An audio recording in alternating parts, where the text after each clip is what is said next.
ආයුබෝවන් හැමෝටම. අද අපි කතා කරන්නේ අපේ රටම කම්පාවට පත් කරපු සිදුවීමක් ගැන. හැබැයි මේක ආරණ්‍ය ඩක්කුව ගැන කතාව විතරක්ම නෙවෙයි.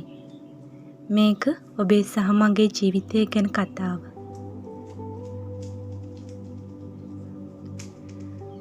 ඔබ දන්නවා මෙල්සිරිපුරේ සිද්ධ වෙච්ච අනතුර. ස්වාමීන් වහන්සේලා 13ක් රැගෙන ගිය ඩක්කුව කඩා වැටුණා. ඩක්කුවේ පැහැදිලිවම ගහලා තිබුණා උපරිම බර කිලෝග්‍රෑම් 500යි කියලා.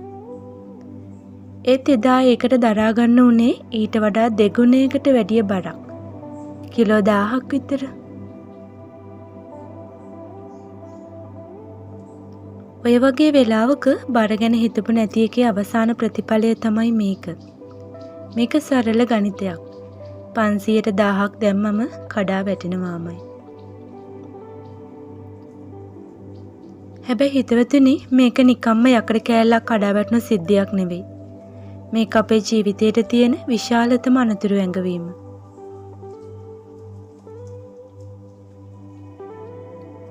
හිතන්න ඔයාලා හැමෝම Tamanගේ ජීවිතයේ කියන විදුලි සෝපානය ඇතුලේ ඉන්නවා කියලා. ඔය සෝපානයේත් කැපැසිටි එකක් දරා ගැනීමේ සීමාවක් තියෙනවා.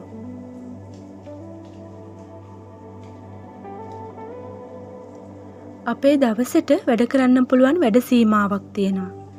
ඒත් අපි නෑ කියන්න බෑ කියන්න බැරිකමට නැත්නම් ලෝභකමට හරි පුළුවන් ප්‍රමාණයට වඩා වැඩි බරක් කරේ තියා ගන්නවා. ඊට පස්සේ මොකද වෙන්නේ? ඒ ඩක්කුවට වුණා වගේ මානසිකව ශාරීරිකව අපි කඩා වැටෙනවා. යාළුවන්ට පවුලට හැම දෙයකටම ඔව් කියනවා. Tamanගේ වෙලාව ශක්තිය සීමාවක් නැතුව බෙදනවා. අන්තිමට Tamanගේ බැටරිය බිඳුවටම බහිනවා.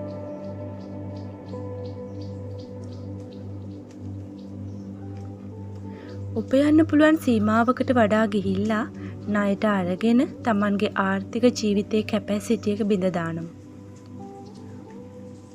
අර ඩක්කුවේ උපරිම බර වගේ ඔබත් ඔබේ මනසත් ඔබේ කාලයත් මේක මට දරා ගන්න බැරි තරම් බරක් කියලා කෑ ගහලා කියනවා.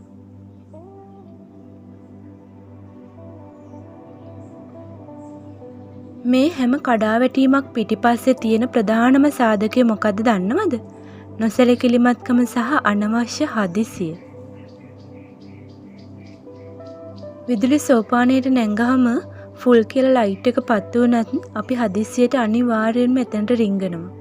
ඒ වගේම බස් එකක වුණත් සෙනඟ පිරීලා ඉන්නවා පෙනිපෙනීම ෆුට් බෝඩ් එකේ හරි එල්ලෙනවා.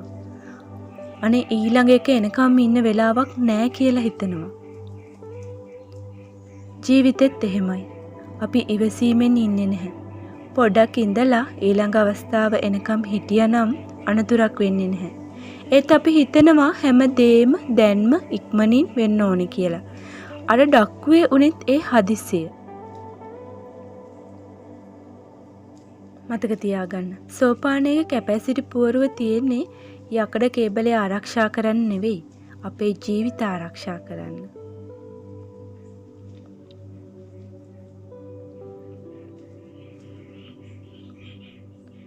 මේ සිදුවීමෙන් අපිට පාඩම් කිහිපයක්ම ඉගෙන ගන්න පුළුවන්.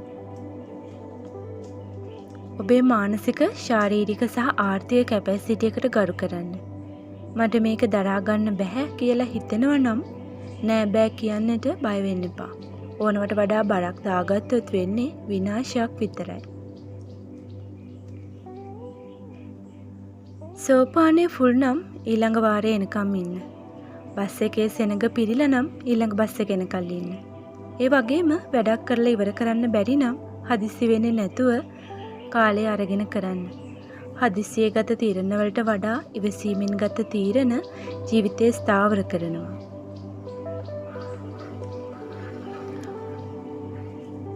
ඩක්කුවේ සෝපානයේ කේබල් කාර් එකේ තියෙන බර සීමාවට ගරු කරන්න.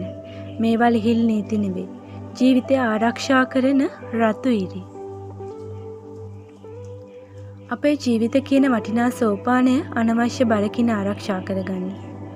සෝපානයේ තැනක් නැත්නම් ඊළඟ වතාව එනකන් ඉන්න.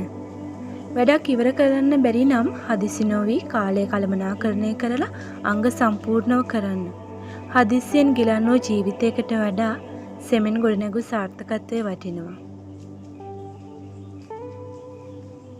ජීවිතේ හැම මොහොතක්ම ඔබේම ගමනක්.